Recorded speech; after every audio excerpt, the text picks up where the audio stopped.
ในอังกฤษปาตกรรอบรวยเนี่ยแต่สุดซึ่งจีอิสระชนนโยบายจวนขบุอังกฤษหนึ่งสกัดมาจนประชังหนึ่งรัฐบาลกรุงเปกังบานประโมกดมขี้ในมุกอากีรอยัลมินคอร์ด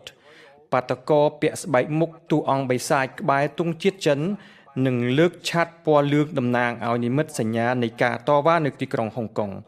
ปาตกรแต่งนุก็บานเลือกตุงจิตติเบพร้อมแต่งรูปทลกสัตว์คลาขมุมเอาลูกนยุทธอันตรีอังกฤษลูกิสแตมเมอร์ได้บังหารปีจำนองอัตรมุดระเวียงมีดักน้อมในประเทศต่างปีปาตกรมวยจำนวนบังหารปีกได้บารอมจุ่มพวกกลุ่มโรงสร้างซองสถานทูตเจนดอทุ่มให้มีปูลคือเมียนตุ่มห่มประมาณปีเมินเมตรกะเรหนึ่งเมียนบรรทุกกล่าวได้รอดดอลปี108บรรทุกได้บารอมระบบโปเกก็ปลุกแต่คลายตีตั้งสถานทูตเจนอาจនឹងคลายជាការិយាល័យចារកម្មរបស់រដ្ឋអំណាចចិនដើម្បីឃ្លាំមើលនិងតាមដានសកម្មជនប្រឆាំងរដ្ឋាភិបាលក្រុងប៉េកាំងនៅអង់គ្លេសជាពិសេសសកម្មជនហុងកុងកាលពីខែវិច្ឆិកាកន្លងទៅទីភ្នាក់ងារស៊ើបអង្កេតសម្ងាត់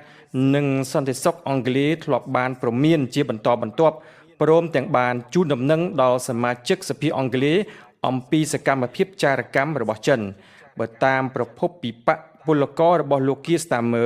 សភាអង់គ្លេសអាចនឹងអនុម័តយល់ព្រមចំពោះគម្រោងសាងសង់ស្ថានទូតចិននៅថ្ងៃអង្គារទី20មករាខាងមុខការអនុម័តគម្រោងនេះធ្វើឡើងមុនដំណើរទស្សនកិច្ចជាផ្លូវការរបស់លោកស្តាមើទៅជួបប្រធានាធិបតីចិនលោកស៊ីជីនពីងនៅទីក្រុងប៉េកាំងនៅចុងខែមករាគួរជ្រាបថារដ្ឋអំណាចចិនបានទិញអគារ Royal Mint Court ក្នុងតម្លៃប្រមាណ255លានផោនពលគឺស្មើនឹងប្រមាណ$340លាននៅឆ្នាំ2018នៅឆ្នាំដដែលរដ្ឋាភិបាលក្រុងប៉េកាំងបានដាក់សំណើសាងសង់ស្ថានទូតចិននៅលើទីតាំងនេះតែត្រូវបដិសេធម្ដងជាពីរដង